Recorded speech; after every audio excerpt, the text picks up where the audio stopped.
Assalamualaikum waalaikumsalam warahmatullahi ta'ala wabarakatuh.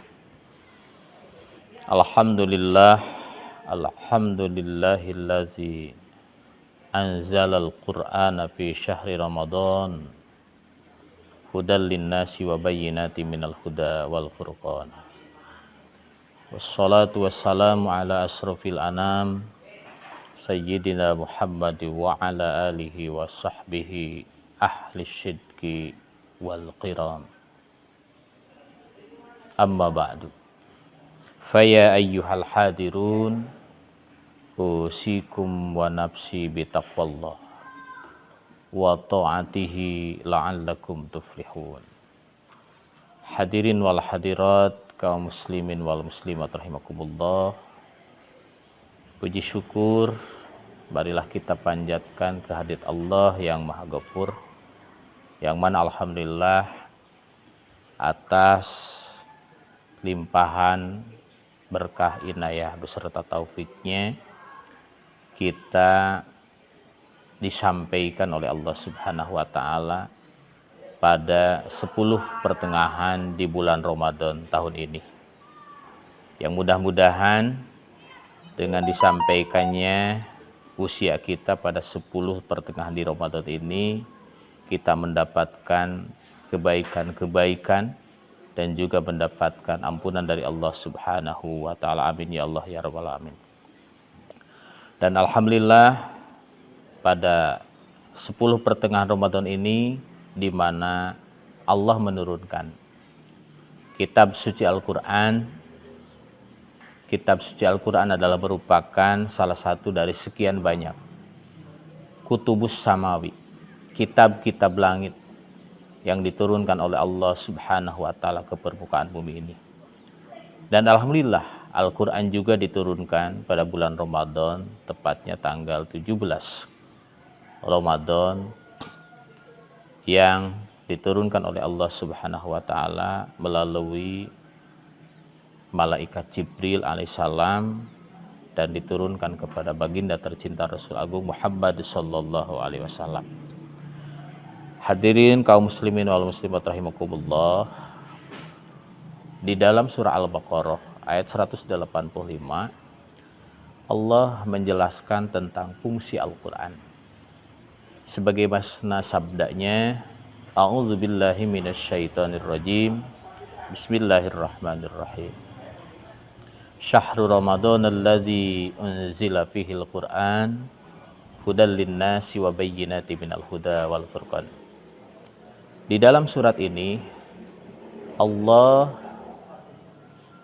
di dalam ayat ini Allah menjelaskan 3 fungsi utama Al-Quran. Apa 3 fungsi utama itu?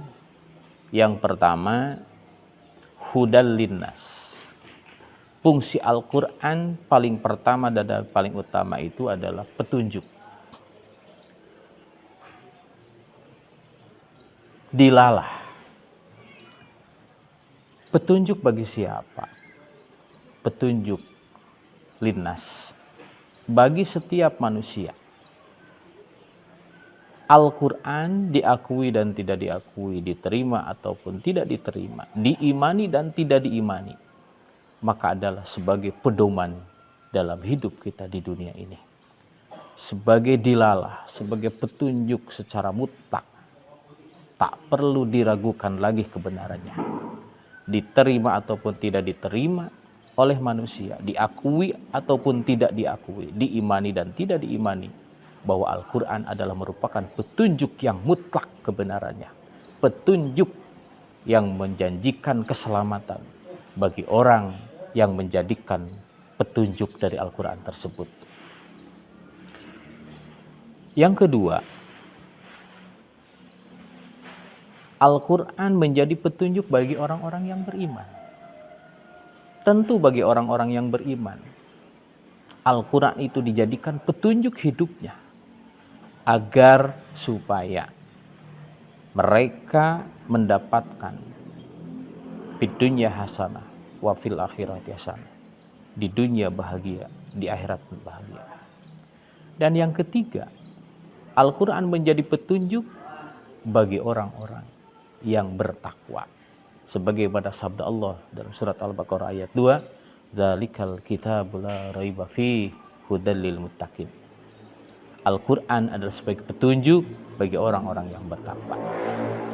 Yang kedua, fungsi Al-Quran itu adalah wabayyinatim minal huda.